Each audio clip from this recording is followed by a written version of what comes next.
लगा ले बतू अपना बल पर जी बनू तो कुत्ता ना पूछी। ये सब कलाकार के पीछे घूमत चलत रह भैया 1,000 में हमारे गाना गा दी। हर जगह तारी चर्चा चलल बा, हर कोई के तू 1,000 1500 में तार 800 में गाना तार बेचात रहे। याद करी ह कुछ पता ना होखेला तो कुछ जान लेवे के चाहिए, केहू के उल्टा सीधा ना बोले के चाहिए। का हो अखिलेश कश्यप, जौना चीज से तू 2 रुपया कमाता रहा वो चीज के बदनाम करे में तोहर लोग के मर्दे शर्म निकल लागत है। दूसरा के एक तो चोरी करता लोग, ऊपर से सीना चोरी करके घरे मारे खातिर पहुंचता लोग, लाई बा के गाली गलौज करता लोग।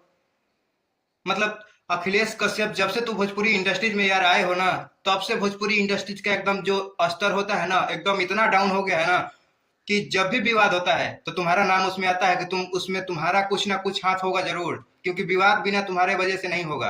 और तुम्हारा जो बोलने का लहजा है ना, खेसारी भैया, खेसारी तार पापा हमें खेसारी गलती के लिए बने, खेसारी के लोग बोल रखा, कौ आदमी तारा के लाइबा के बोल रखा कि फलाना बाणे तारा के बोल रखा, गाना तो तू नहीं खाली खले नो।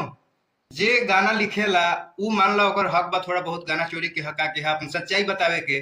अब तोहार वो हमें गाना लिखल लिखे, गाना कोई और लिखले बा, गईले बा कोई और, चला तारा करियर में ऊंचा करे में बढ़ा करने में खेसारी का हाथ है। तो इसका मतलब क्या है कि खेसारी को कोई बोलता है तो बीच में आ जाए। अरे खेसारी के घर पे कोई जाता है लाठी मारने के लिए, गांव घर के लोग तो जाके बोला, वो घर तो औकात ना हुई कि जाके हम बोली। अब यही जब प्रमोद प्रेमी एक कलाकार है आपस में अपने में एक दूसरे को जो भी बोलता है बोल रहा है तो लाइव आकर के अपन औकात दिखावे लगाता रहा, दूसरा के बल पर चाटत चलत रहा, मिल जाता 2 रुपया 5 रुपया गाड़ी पर चढ़ जाता रहा तो तू अपने आप को समझता रहा कि हम तीरम खान है। थोड़ा सा भी समझदारी नहीं है इस सब आदमी के कि मतलब हम करत नहीं का, हमारा करे के बा का। अरे गाना गावो गाना गावो, जौन लिखे के बा लिखा, लिखे के तो आज तक अपना कलम के वो गाना ना लिखला। आज तक जब से तू गाना गईले पड़ा तब से चोरी कैला। स्टार्टिंग में तू देश पांडे के गाना लिखले रहा तू, गाना लिख के खेसारी लाल ज्यादा पैसा दिलन तो खेसारी लाल का तू गाना बेच दिला कंपनी में आदि सकती। वही जैसे तार एकदम लालची वाला तार नहीं के पता, खेसारी लाल के नहीं के पता कि तू लालची हवा, 2 पैसा खातिर उनका पीछे रहा, कोई के गाना चोरा के देवेला और में खेसारी लाल के भी नाम बनत रहेला। खेसारी लाल के भी चोर बना के रखले बड़ा, हर कोई के कृष्णा बेदर्दी, तू लोग का करत रहता है कोई दुनिया का पता नहीं खे। करे के बाद खेसारी के साथ रहा, खेसारी के लोग के साथ करा, खेसारी के साथ जौन करे के बाद तमन कर।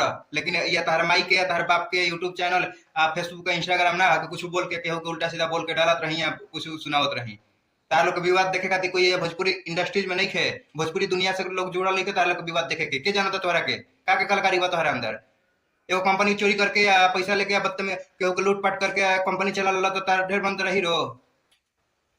बहुत दिन से देखा था तार वीडियो, 2 दिन से पूरा लाइव आकर के एकदम हाई करते हाउ करते मारे खातिर पहुंच जाता रहे केहू के। औकात नहीं के केहू के हाथ लगा ले बतू अपना बल पर जी बनू तो कुत्ता ना पूछी।